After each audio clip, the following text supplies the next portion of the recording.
Today is Sunday, August 13th, 2017. This is Celtics Beat on the CLNS Media Network, and I am Larry A. Trussell.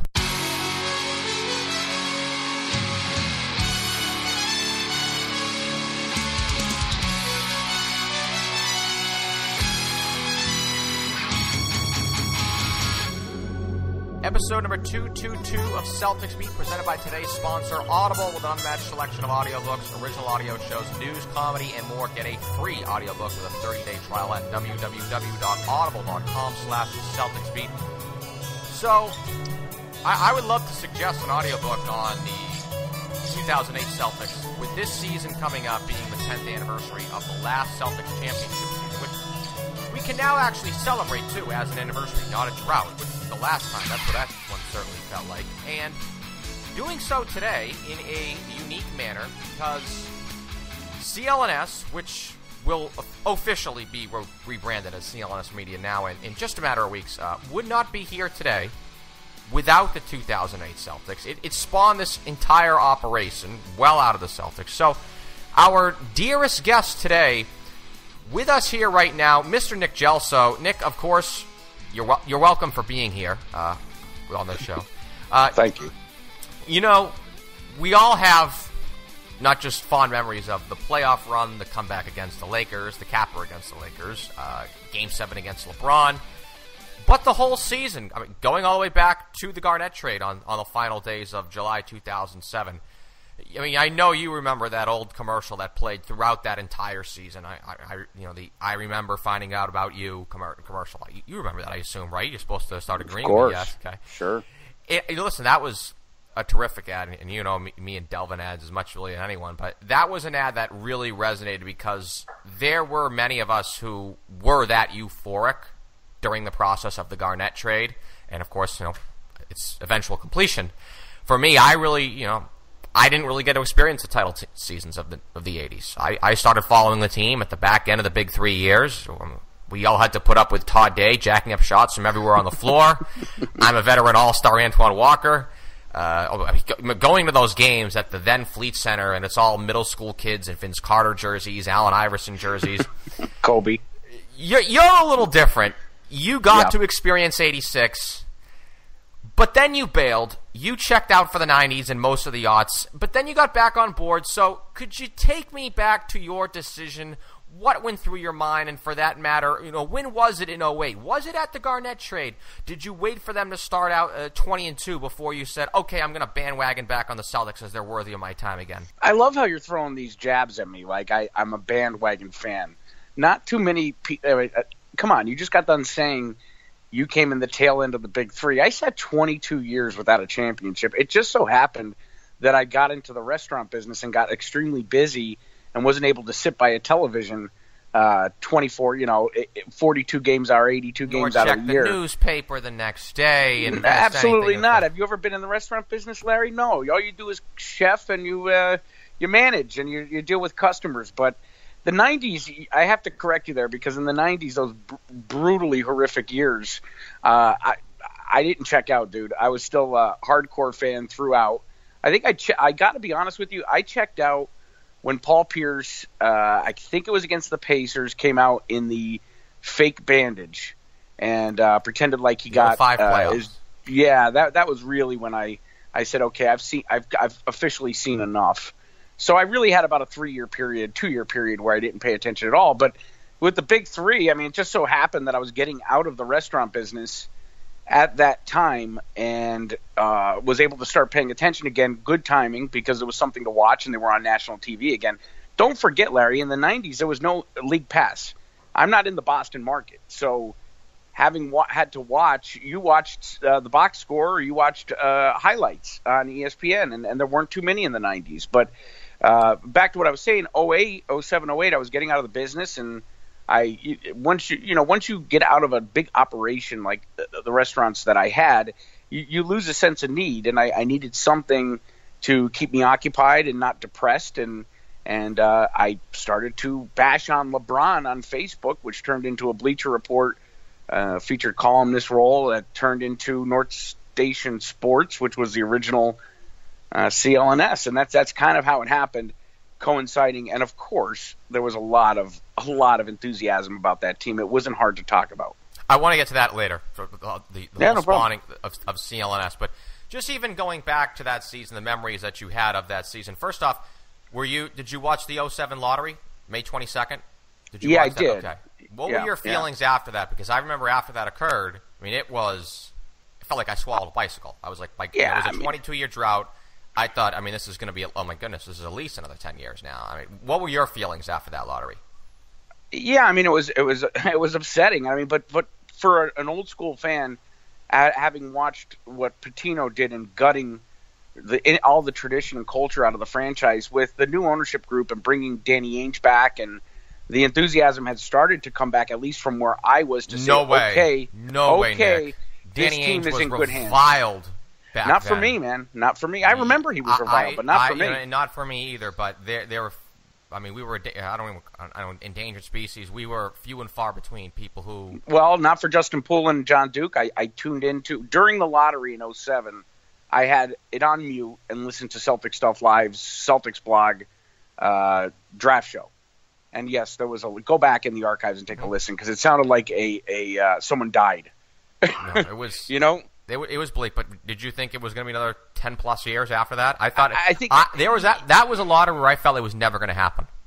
Ever. Yeah, I mean, Celtics. there was a point where you just, at least me as a fan, started to just say, this is what it is, and it's frustrating, just very, very, very frustrating. But I saw enthusiasm in the owner. I saw some enthusiasm is not the right word. Positives in the ownership group, bringing Red back around, and then of course by 07 Red had passed away. But Danny Ainge, I loved him. I loved Doc, so there was some enthusiasm there. But man, that was really, really depressing for sure. And then Durant or Odin, right? I mean, that was the choices. It was more just along the fact of it. The Celtics just couldn't get a break for 20 years. Couldn't get a break. I mean, they just it literally just felt like that.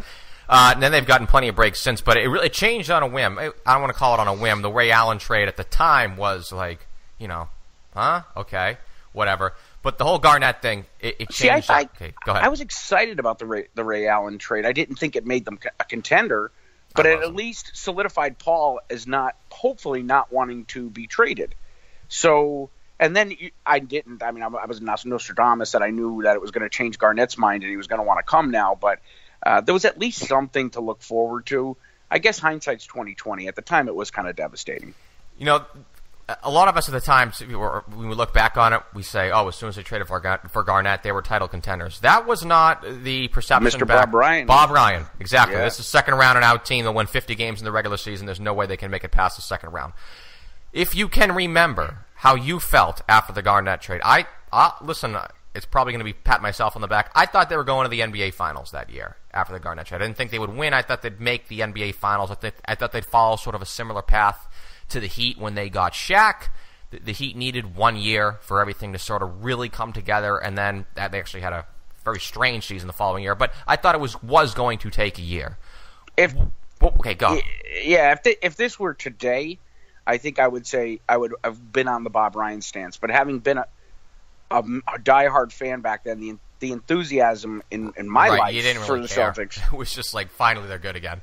Yeah, I didn't that's exactly right. I mean, and I think that the overwhelming consensus around everybody you listened to in the NBA who were the experts at that time, some still are, was that they need more pieces. But it taught me a lesson, Larry, that once you start putting major pieces on a roster, people will take sacrifices, at least back then, people take sacrifices in salary to play with a winning team or a contending team or a good cultured franchise. James Posey and Eddie House, of course. Exactly. The references. They were just lucky that those guys were out there still on the market. I think Posey was signed in like August, if I recall. He was.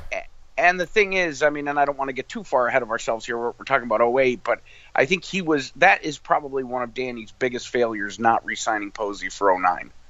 He didn't really have much of a career after that, though. No, he didn't. But you know what? Had he stayed in Boston, you don't know what would have happened. Yeah, I agree. There was definitely a trickle-down effect. We could probably talk about that a little bit later. That 2019 being very, very thin, of course, then that led to Garnett playing a little more minutes than he should have been playing, et cetera, et cetera. But let's stick on the good. You were on more of that Bob Ryan bandwagon, more the Bob Ryan side of and this team is going to be way too thin for them to get by. Detroit was the power in the East back then.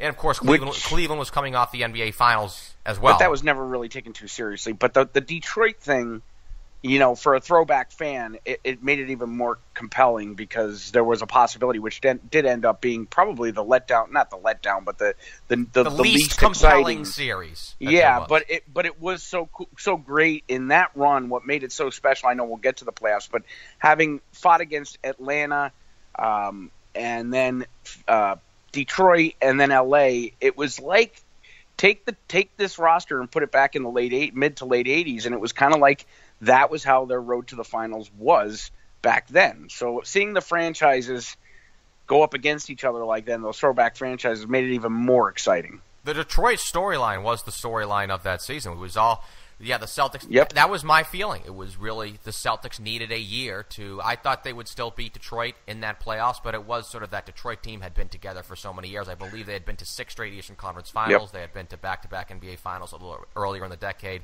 But it was that, hey, that Detroit's team really experienced. Boston hasn't been together. And while the playoff series was the least compelling series of that there were, the Detroit regular season games that year, I don't know if you recall, were unbelievable. I do. They were. The infamous one where Tony Allen bit on the pump fake of Chauncey Billups. And that was, after that game, I remember I actually got in a car accident the next day because I was stupid enough to bring a 4-cylinder Honda out onto the roads. There was a gigantic snowstorm. Yes. Huge snowstorm the next day in Boston. I was stupid enough. I was 22 years old at the time to be listening to talk radio, getting all riled up. I mean, getting that hammered home of Tony Allen biting on that pump fake. So I got in a major car accident the next day. So that's sadly my recollection of that. But it was like after that game, that Detroit game, and I remember it being a nationally televised game. It was a home game. It was a home game, and everything about that game, the one fear of the Celtics was they didn't have a backup point guard. They didn't have a veteran point guard to spell Rondo when he came off the court. And sure enough, Rondo came off the court in that game. The Celtics blew a double-digit lead late in the game. They brought in Eddie House, and he couldn't even get the ball up court. Who was it who kept stealing it from Eddie House and then going to the other? That encouraged them to go out and get Cassell. But don't forget, Larry, too, that how'd you feel after that Detroit game? I got to interrupt you.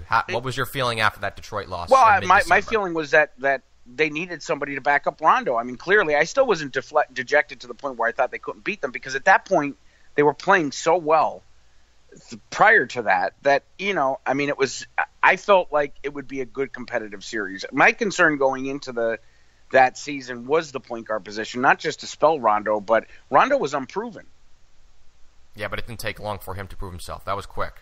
That was the underrated. That was really underrated about that year was how quickly Rondo was able to, But Larry, you're forgetting as they went into the playoffs, Rondo, his playing time got limited. Doc relied more on Cassell, and Rondo pouted a little bit during. We'll get to the playoffs, but Cassell was in and out of the rotation as well. If you remember in the Lakers series, he played a ton of minutes in Game 5, and then Eddie Cassell House played over never played Rondo. And Eddie House played a lot in Game 4. It was that was.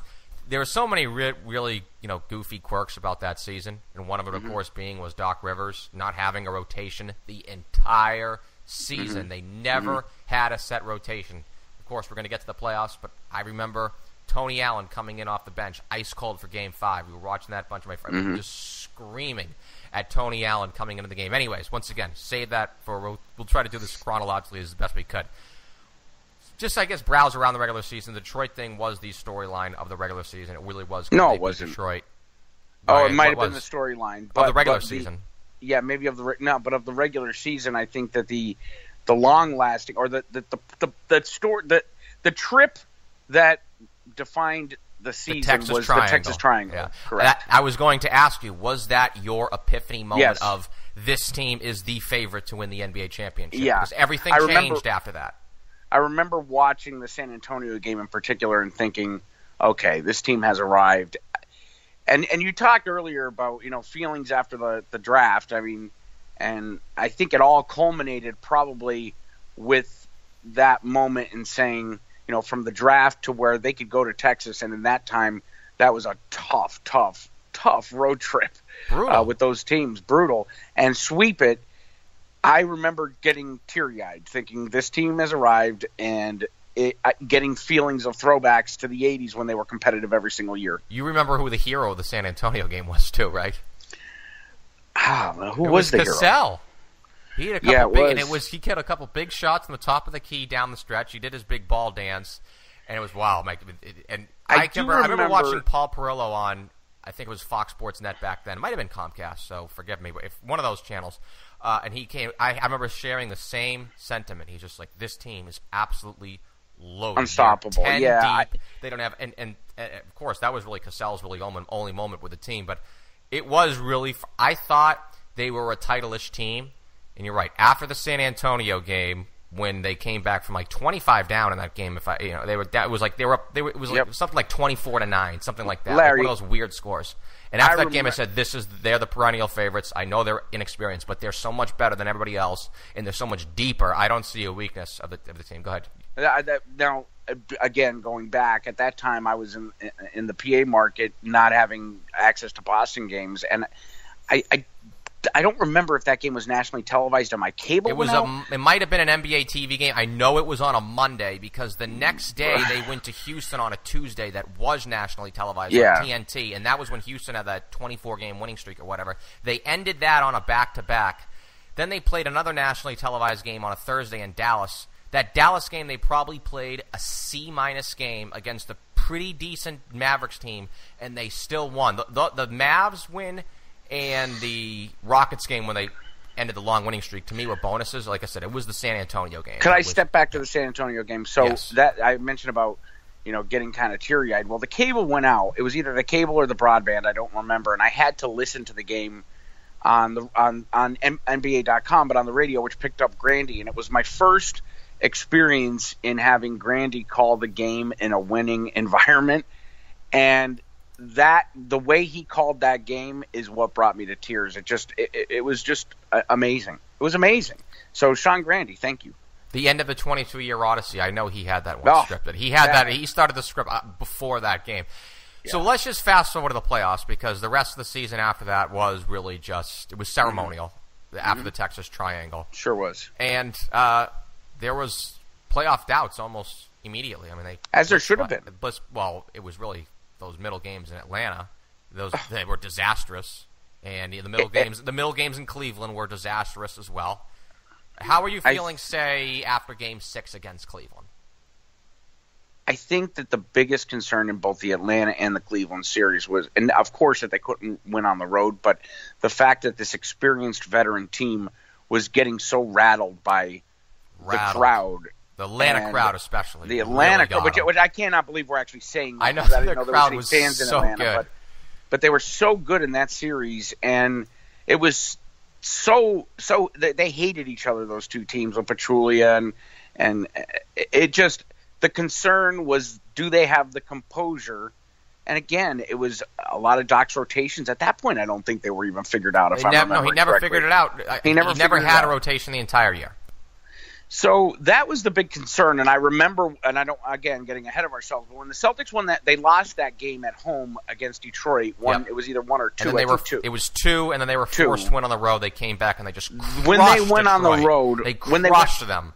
When they went on the road and crushed them, that was when I exhaled. I think everybody, it was a collective exhale. They finally won on the road.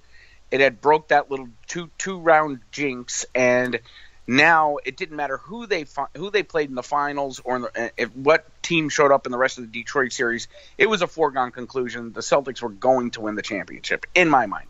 Well, they were significant underdogs against the Lakers. I thought they were going to beat the Lakers. Ridiculous. Well, once again, it still went all the way back to how poorly they were playing in the playoffs.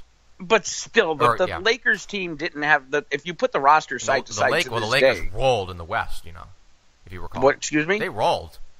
They beat the Spurs, who were the defending champs, in 5 games. What else did they do? I know they had a. But they had an injured Andrew Bynum, if I remember correctly, right? So they had. Bynum wasn't. Yeah, but Bynum didn't play basically that entire season. I know. So they had Fisher. I don't want to go through the whole roster, but I think the mismatch in talent on that roster. Kobe was, when it got to the finals, it was really obvious that he was alone.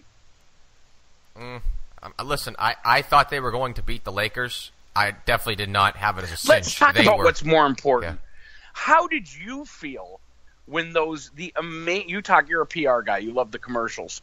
Those amazing throwback commercials of, Bird stealing the ball, Magic with the baby hook. Now, this is the stuff that brought me right back to my youth. Now, didn't they do that too? Oh, was that the double face thing as well? They had half Bird, half Magic. And then they had half Bird and half Magic. They were well Legends done. Never Die. Especially back then because there was still a good portion of the audience that experienced the Lakers Celtics in the 80s. I know, there still is. Now it's 10 years later. But there still is. No, come on. I mean, I'm still alive. I think there's a lot of my older brother's still alive. I mean, there's a lot of the NBA fans are very young. Listen, the NBA base of fans that we interact with at CLNS, it's a digital entity, so we're interacting with much younger fans, but there are still our parents' age fans that are out there who remember it all. But that to me those commercials made the series what it was. I mean, Legends Never Die. I mean, the only thing that was kind of funny was seeing Magic and Bird in a jersey at 55 and 60 years old. That was really shoulder scary. fat. Shoulder fat, exactly. Yeah. No, right. it was hideous. So, we were talking about the playoffs, and Kevin Pelton, once again, just keeps putting out these best teams of all time, especially with how much the Warriors rolled. So the 2008 Celtics, technically, analytically, regular season I think they were one of, really just a handful of teams that had double-digit point differential. Yeah. But they're severely docked for that less than stellar playoff run that they had, especially early on when they needed 7 games to beat. I mean, how many games did Atlanta win that year? Like 36? Yeah, but you know what? In that Cleveland series, if it didn't go 7, you never would have had that Paul Pierce LeBron moment, which was a throwback to Bird and Dominique. Everyone who was there too realized that immediately correlated that. Now, Larry, when that ball went up in the air and came back down on that free throw, I immediately thought Don Nelson. I thought Red Auerbach. I mean, it was just such a Celtics moment. And then the pressers, the closest Don Nelson moment was the P.J. Brown shot. Because P.J. Brown, I was in the top row of the balcony, and you could see everybody waving, no, what are you doing shooting that ball? And it was, of course, when it went in. It was the ultimate no, yes moment. Yeah. But Paul then, after the game, hat-tipping Red Auerbach felt like also a bookend on that whole Red Auerbach tragedy of what Pitino did to him and then bringing him back. And I don't want to get into all that. Wick brought him back and, he was dying at that point. But for Pierce to say that, I think it's what any fan that it was over the age of 16 at that time was probably thinking. Red had a hand in that. He tapped that ball in. Okay. It was just so special, man. We'll do that part for your sake. Anyways, this episode of Celtic Speed is being presented by Audible. Audible content includes an unmatched selection of audiobooks, original audio shows, news, comedy, and more from the leading audiobook publishers, broadcasters, entertainers, magazine and newspaper publishers, and business information providers. So last week we suggested Bob Ryan's, obviously Mr. Ryan hosts Bob Ryan's podcast on the CLNS Media Network app. Who'd Bob have on his last episode, by the way, Nick? David Stern, baby. It was a great episode. I mean, they talked a lot about the old Celtics, a lot about Red Auerbach, mentioning him a lot in this episode, a lot about Bill Russell, a lot about how the NBA went from the 2-2-1-1-1 format in the finals and how Red had a hand in changing that and how the conversation actually went down. Really a fascinating episode between two basketball legends who never picked up a basketball. Yeah, I've yet to get around to it. I've been working with Ryan Stitt and his terrific show that's also on the app, The History of Ancient Greece. So I guess, of course, I'm reading Herodotus right now, so easy for me to say. So our listeners can listen to Herodotus for free by using Audible's offer. Audible is offering our listeners a free audiobook with a 30-day trial membership. Just go to audible.com/CelticsBeat and browse the unmatched selection of audio programs. Download a title free and start listening. It's that easy. Go to audible.com/CelticsBeat. That's audible.com/CelticsBeat and get started today. Larry, we got to get your book on Audible. And I was going to ask too. Any volunteers? Anybody? Let's get any listeners who has a nice voice. Hit me up, nickg@clnsmedia.com, and maybe we can have them voice your amazing book. I would love to hear a review. We were just talking about the 90s. That's what that entire book was about, and the fall of the empire, and then it rose again during the Renaissance. It's it is the 10-year anniversary of this team. the feeling that we have now in 10-plus years, we're celebrating the anniversary of the 2018. Yay, what a wonderful team. Back in 1996, it was a little more dreary in Celtics Nation. It was horrible. That goes all the way back to bandwagoning on other teams. You stuck through this time a lot better. Is it because that you've had to with CLNS, or it's just because the Celtics have just done such a tremendous job? Why are you? I love how you give me these backhanded compliments that are they're actually insults hidden by compliments. I stuck through this team much better than I did, and you're still saying in the 90s, dude. I was recording highlights on ESPN in the 90s, and there weren't too many highlights. So I mean, I stuck through the 90s. I had about a 3-year spell in the mid 2000s that I kind of said, okay, enough is enough. That's what the book's for. Right. You got to get someone to read it, right? That's what the book's for. So listen, I've obviously I cover the team now, so I have a good recollection of what happened in those years. But I was just too busy at that time. So anyway, these rough years were very tough. I mean, Larry, you remember it was hard to running this business is difficult enough, and then trying to get on nightly podcasts after every Celtics game with the post-game shows and talk about a 24-win team and missing Doc Rivers, which I am a Doc dead wrong on that sympathist. I'm still a Doc sympathist. I mean, I'm glad he's gone, but I still love him. Missing Ray and Kevin and Paul. Yeah, it was tough, but it was only 1 year, man. It was 1 year. The second year, I mean, it's amazing. 1.5 because the first half of 15. Yeah, you're right. I remember doing Celtics beat, and it was almost like I was doing Celtics beat out of default. It was like, who wants to host? Oh, get LHR in there. Look what LHR. Look what that spawned. But you know, Larry, in those 2 years or year and a half, now at this point we've exceeded them, but up to that point, they showed our greatest ratings. We were the only podcast. We were the only ones covering the Celtics. We were the only ones covering the Celtics. Not to pat ourselves back in the back. We were the only ones that did. We don't have to then. Because the actual Boston Celtics pat us on the back for that because we stuck through in the rough years and we were covering all 82 games and in multiple forms at TD Garden, on podcasts, on the blog. So the point I'm trying to make is there was nowhere to get national coverage of the Celtics for diehard fans because the national audience, or there was no national audience. They were not playing them on national TV. They were not a topic on NBA TV or ESPN, and therefore the only place to really tune in, if you were a Celtics fan out of market, was our network, and that's I believe. So I credit Paul Pierce making that trade happen and Danny Ainge, and I credit Brad Stevens in that era for really helping to blow up CLNS Media. They were our best years. Now we've surpassed them since. But to date, at that point, that 2-year mess of a team, year and a half, were our best years rating-wise. And when we really got noticed, I think. It all spawns, too, back to 2008, because that gave you the inspiration, really, to just talk Celtics, needed a place to talk Celtics. And then, of course, it's even crazier in its own right, because here we are plugging, the history of ancient Greece. Here we are plugging Jim Grant, Bob Ryan, the Emerson polling. It's all because of the 08 Celtics. And I guess this is sort of like, your floor to really just give sort of the synopsis of, because this predates me being at CLNS. I wasn't here till 2011. So you got to give me, the only 08, guy. 09. Okay. I mean, it was myself, Calvin Chamberlain, a guy named Lee Herman, and Jared Weiss. That was our team. And we were, believe it or not, I mean, I know people who know me or hear me on multiple shows, I'm usually a guy who's talking about audio-visual content. That's what we do here. But at that time, it was very written-based. And thank God we had good writers because, as you know, Larry, I was an editor's nightmare. I'm not a very good writer.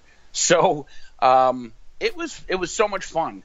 It was back in the day where Twitter was just starting out and forums, the real GM forums. Twitter was hot then, though. Twitter was hot in like 09. 09 is when it really started boosting. But it still wasn't nearly as big as it is right now. But back then, you were still visiting Celtics blog forums. You were visiting real GM forums. We still are.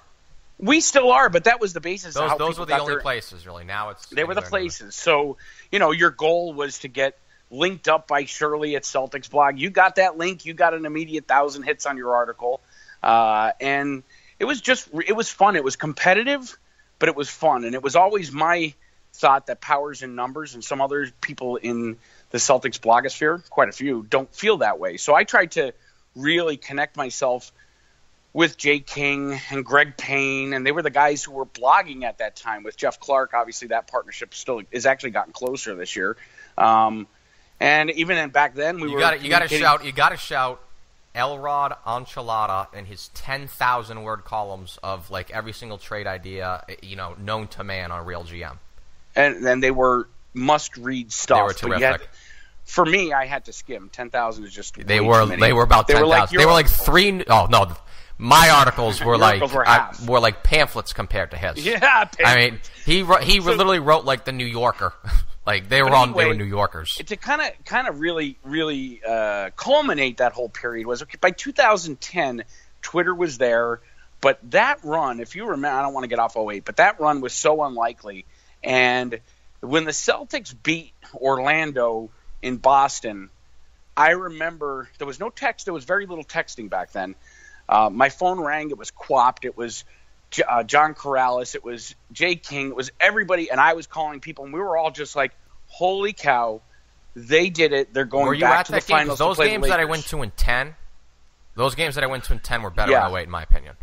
They were just so surprising. The night when they knocked out LeBron, I was the best Celtics game I ever went to. I was there for that one. And that was the best game they ever went to. And that was the best. And he totally, to this day, he quit.